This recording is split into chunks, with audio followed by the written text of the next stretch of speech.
Magandang araw! Ngayon ay ituturo namin sa inyo kung paano i-access at gamitin ang inyong student account sa UCA Online. Handa na ba kayo? Tara! Sa inyong mga web browser, i-type sa address bar ang ucaphil.online and hit enter. Mapupunta ka ngayon sa official website ng UCA. At para makapag-login sa iyong student account, i-click ang student login icon.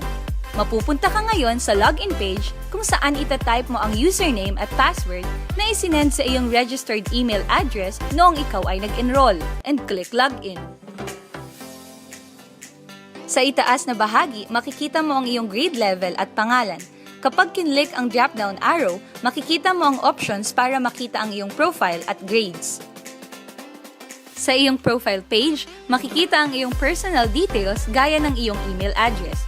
Makikita mo rin ang list of subjects mo, grades, at login activity. Sa grades option naman, makikita mo ang lahat ng iyong marka sa lahat ng subjects. Katabi naman ng iyong pangalan ang message button.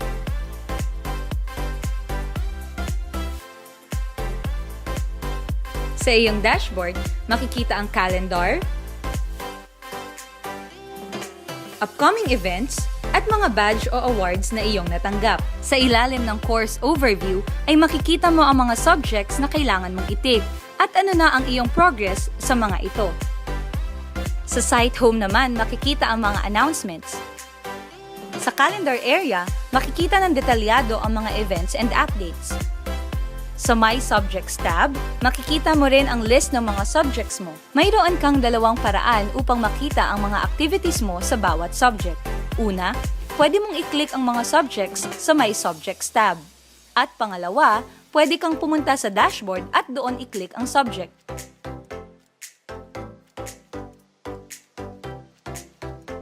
Makikita mo ngayon ang mga videos at activity na kailangan mong panoorin at gawin. Hindi ka makakapagpatuloy sa susunod na video o gawain hanggat hindi mo natatapos ang naunang video. I-click ito at click the play button upang mapanood ang video.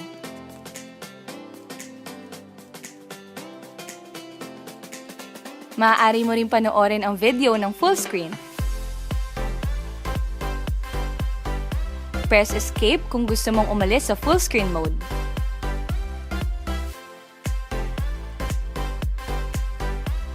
Kung tapos ka na sa unang video, pwede kang pumunta sa susunod na. Pumunta sa drop-down box at piliin ang sunod mong papanoorin o i-click ang link sa ibabang kanang bahagi.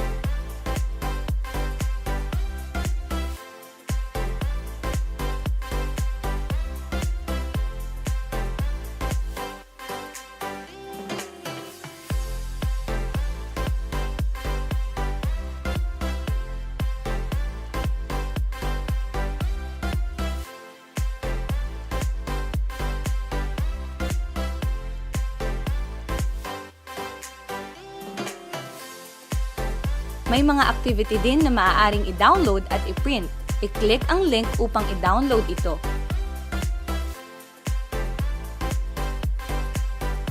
Buksan ang file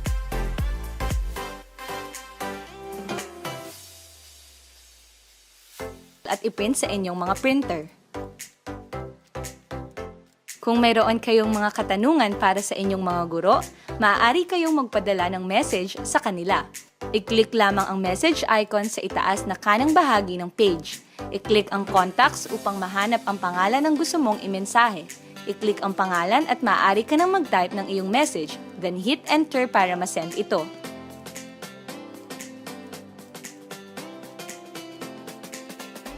Kapag tapos ka na sa lahat ng iyong gawain sa lahat ng subjects, maaari ka nang mag-log out. Pumunta sa drop-down arrow sa taas malapit sa iyong pangalan at piliin ang log out.